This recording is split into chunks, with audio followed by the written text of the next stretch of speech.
கர்த்தருக்கு முன்பாக நிற்கிற நம்ம நாவிலிருந்து என்ன சொன்னாலும் நடக்கும். அல்லேலூயா. அததான் ஆண்டவர் ஆபிரகாமை பார்த்து, நீ யாரை ஆசீர்வதிக்கிறாங்க அவங்கள நான் என்ன செய்வேன்? ஆசீர்வதிப்பேன். யாரை நீ சபிக்கிறீங்களோ அவங்கள சபிப்பேன்னு சொல்றாரு. ஏனென்றால் கர்த்தர் அவர்களோடு தங்கி இருக்கிறார். அப்ப எலியா வந்து விசேஷித்த ஆவியை பெற்றவனா இருந்தபடினால அவர் அழகா தெரியும், நம்மளோடு இருக்கிறவர், நம்மளோடு பயணிக்கிறவர், உண்மையும் நீதி உள்ள ஆண்டவர். அவர் வந்து ஒரு வார்த்தை சொன்னானா அது நடக்கும். இப்படிப்பட்ட ஒரு நம்பிக்கையை வந்து தனதாக்கி வைத்திருந்தார். அருமையான தேவ பிள்ளைகளே, நம்ம இன்னைக்கு எப்படி இருக்கோம்? நம்ம ஜெபிக்கிறோம், ஃபாஸ்டிங் இருக்கிறோம், நம்ம என்ன செய்கிறோம்? ஆண்டவர் பிரியமாக இருக்கிறோம், இந்த மாதிரியெல்லாம் நம்ம இருக்கிறோம். ஆனாலும் உலக கவலை நம்மளை என்ன செய்யுது? அப்பப்போ வந்து நம்மளை வந்து நம்ம பண்ணின ஜெபத்தெல்லாம் ஆஃப் பண்ணிடுது.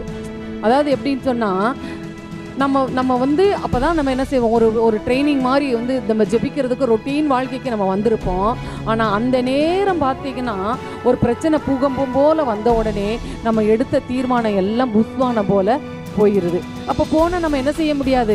எலியாவின் ஆவியை பெற்றுக்கொள்ள முடியாது. அருமையான தெய்வ பிள்ளைகளே, அப்போ நமக்கு ஆசீர்வாதம் வேணும் என்றால் எலியாவை போல நம்ம என்ன செய்யணும்? ஜெபிக்கிறவர்களாக இருக்கணும்.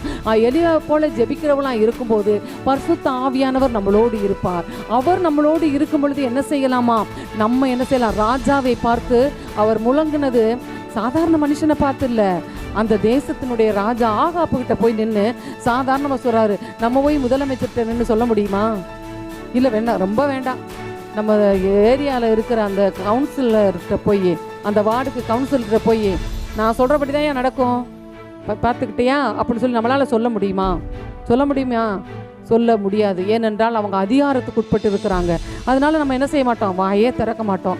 ஆனால் ஆண்டவருடைய ஆவியை பெற்ற, அபிஷேகத்தை பெற்ற நம்ம வாயை திறந்துட்டோம்னா நான் சொல்கிறது படி தான் நடக்குங்க அப்படின்னு சொல்லி நம்ம முழங்குறவர்களாய் காணப்பட வேண்டும். அருமையான தெய்வ பிள்ளைகளே, அவர் சொன்னார், அதன்படியே நடந்துச்சு. அருமையான தெய்வ பிள்ளைகளே, அப்போ நம்மளுடைய வாழ்க்கையில், நம்ம வாழ்க்கை பயணத்தில் கர்த்தர் நம்மளோடு இருக்கிறார். அதனால் நம்ம பிள்ளைகளை பார்த்து நீ ஆசீர்வாதமாக இருப்பாய் என்று சொல்லலாம். அப்போ நம்ம பிள்ளைங்களுடைய ஆசீர்வாதம் யார்கிட்ட இருக்குன்னா நம்மளுடைய நாவில் இருக்குது. ஹல்லேலூயா.